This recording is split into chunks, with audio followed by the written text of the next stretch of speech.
अस्सलाम वालेकुम। गर्मियों का मौसम है और कुछ ठंडा, हेल्दी और टेस्टी पीने का दिल कर रहा है ना? तो आज मैं आपके लिए लेकर के आई हूँ एकदम क्रीमी और लाजवाब एवोकाडो शेक की रेसिपी। इसको बनाना इतना आसान है कि आप इसे हर दिन बनाना चाहेंगे। तो चलिए अब बिना टाइम वेस्ट किए बनाना शुरू करते हैं एवोकाडो शेक। सबसे पहले हम एवोकाडो का पल्प निकालेंगे। इसका पल्प निकालना भी बड़ा मजेदार है। सबसे पहले एवोकाडो को बीच से इस तरह से काटेंगे।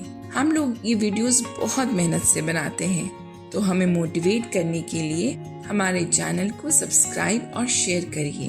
अब हम एवोकाडो को ट्विस्ट करेंगे, तो देखिए इस तरह से इसका आधा हिस्सा निकल आएगा। फिर हम इसके सीड को इस तरह से निकालेंगे।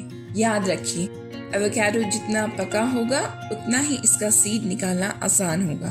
अब इसका पल्प निकालने के लिए एक स्पून का यूज करके एवोकाडो के छिलके की तरफ से अंदर स्लाइड करेंगे और ऐसे घुमाते हुए इसका पल्प को निकाल लेंगे।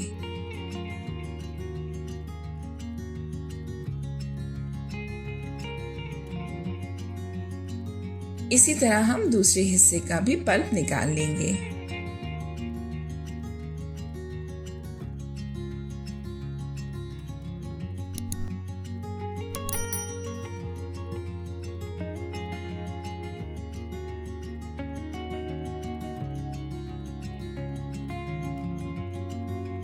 और अब एक जार में एवोकाडो का पल्प डालेंगे। इसके बाद हाफ लीटर टोन मिल्क डालेंगे। शेक्स और कोल्ड कॉफी जैसे ड्रिंक्स में हमेशा टोन मिल्क ही यूज करते हैं।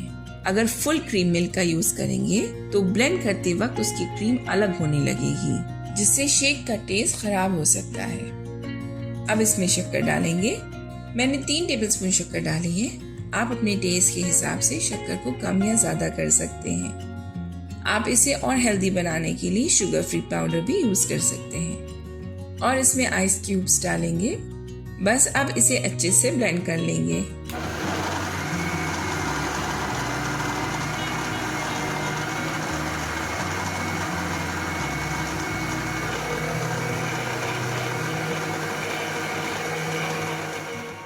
अब शेक अच्छे से ब्लेंड हो गया है। अब इसे ग्लास में निकाल लेंगे।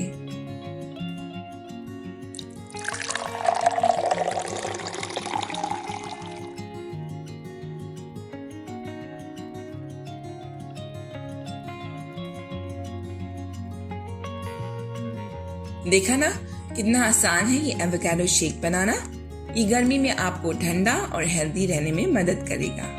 अगर आपने इसे बनाया तो मुझे कमेंट्स में जरूर बताइएगा कि आपको ये शेक कैसा लगा।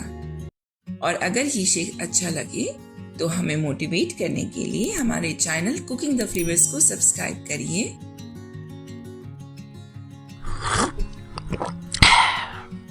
फेसबुक पेज और इंस्टाग्राम पे हमें फॉलो करिए और बेल आइकन को प्रेस करना ना भूलिएगा, जिससे आपको हमारे न्यू वीडियोस की नोटिफिकेशन मिलती रहेगी। फिर मिलते हैं एक और नई रेसिपी के साथ। तब तक के लिए अल्लाह हाफिज।